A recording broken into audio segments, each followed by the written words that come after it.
میں آپ کو خود اپنا تجربہ بتاتا ہوں کہ سن 1978 میں، یعنی آج سے تقریباً 38 سال پہلے مجھے سب سے پہلے امریکہ جانے کا اتفاق ہوا۔ اس وقت سن 1978 میں سب سے پہلے میں امریکہ گیا تھا، اور ایک مسلمان تنظیم کی دعوت پر گیا تھا۔ مسلمان تنظیم کا اس وقت بہت سی مسلمان تنظیموں کا ایک وفاق تھا جس نے ہمیں دعوت دی تھی۔ تو جب میں اس تنظیم میں پہنچا اور اس کا سالانہ کنونشن تھا، اس میں حاضری ہوئی، تو سب سے پہلے تو میں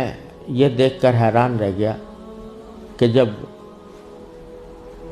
شام کو دعوت کا اہتمام کیا گیا تو اس میں کہیں دور دور حاضرین کے اندر اسلام اور دین کا کوئی شائبہ نظر نہیں آتا تھا۔ خواتین اور نوجوان لڑکیاں وہ مردوں کے ساتھ اور نیم برہنہ لباس میں بیٹھی ہوئی تھی، اور پھر اعلان یہ کیا گیا کہ اگر کسی کو حلال کو کھانا کھانا ہو تو مچھلی استعمال کریں، جس کا مطلب یہ تھا کہ کھانے میں حلال کا بھی کوئی فکر نہیں تھی۔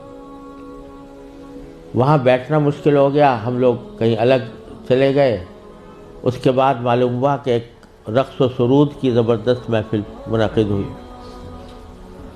ایک بوٹنگ کا پروگرام تھا، اس بوٹنگ کے پروگرام میں سارا جو پروگرام تھا وہ رقص و سرود کی محفل میں گم ہو کر رہ گیا۔ یہ سارے نظارے دیکھنے کے بعد جب مسلمان تنظیم جس نے دعوت دی تھی اس کے سربراہ سے میں نے شکوہ کیا کہ بھائی آپ نے یہ مسلمان تنظیم ہے اور اس میں کہیں دور دور بھی کوئی شائبہ دین کا نظر نہیں آتا، تو آپ کیا کرتے ہیں، کس وجہ سے آپ نے یہ اجتماع منعقد کیا ہے؟ تو وہ لبنانی تھے وہ صاحب جن سے میں نے شکوہ کیا، تو اس کے جواب میں ان کی آنکھوں میں آنسو آنے لگے اور کہنے لگے مولانا آپ صحیح کہتے ہیں، لیکن یہ وہ قوم ہے کہ جس کے بارے میں بس ہم اتنا چاہتے ہیں کہ یہ کم از کم اپنے آپ کو مسلمان کہتی رہے۔ یہ اگر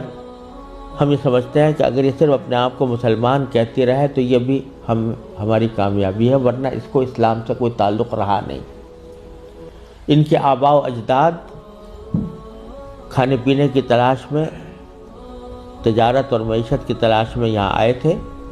ان کو اپنے بچوں کی تعلیم و تربیت کی کوئی فکر نہیں تھی۔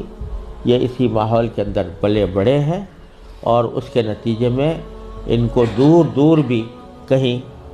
ان کے اندر کوئی شائبہ دین کا نظر نہیں آتا۔ ہمارا کام صرف یہ ہے کہ ان کو اس بات پر جمع کر لیں کہ بھئی تم مسلمان ہو، اپنے آپ کو مسلمان کہتے رہو، ورنہ اسلام کی کوئی چیز ان کے اندر باقی نہیں رہی۔ یہ منظر میں نے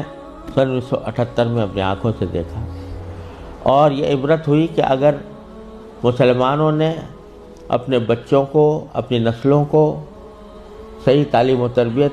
دینے کی طرف توجہ نہ دی تو اللہ بچائے یہ اس بات کی کا اندیشہ ہے کہ اللہ بچائے جو آنے والی نسلیں ہیں وہ اللہ بچائے مرتد نہ ہو جائیں، اور اگر خدا نہ کرے ہماری اس بے توجہی اور غفلت کی وجہ سے ایسا ہوا کہ ہماری نئی نسلیں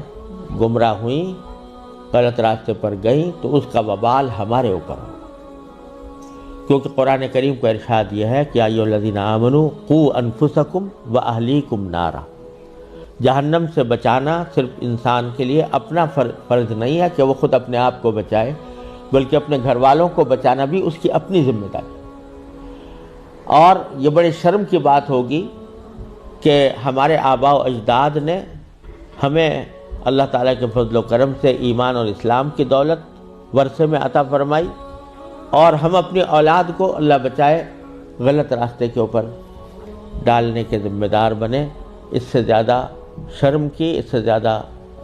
نقصان کی کوئی اور بات نہیں ہو سکتی۔ لہٰذا یہ مسئلہ جس اہمیت کے ساتھ توجہ کا محتاج ہے، اللہ تعالیٰ کا بڑا فضل و کرم ہے، اب حالات میں تبدیلی آ رہی ہے، خاص طور سے انگلینڈ میں اور امریکہ میں بھی اب بہت مسلمانوں کو اس طرف توجہ ہوئی ہے، ادارے قائم ہو رہے ہیں، لیکن جس پیمانے پر ضرورت ہے اس پیمانے کی ابھی تک کمی ہے،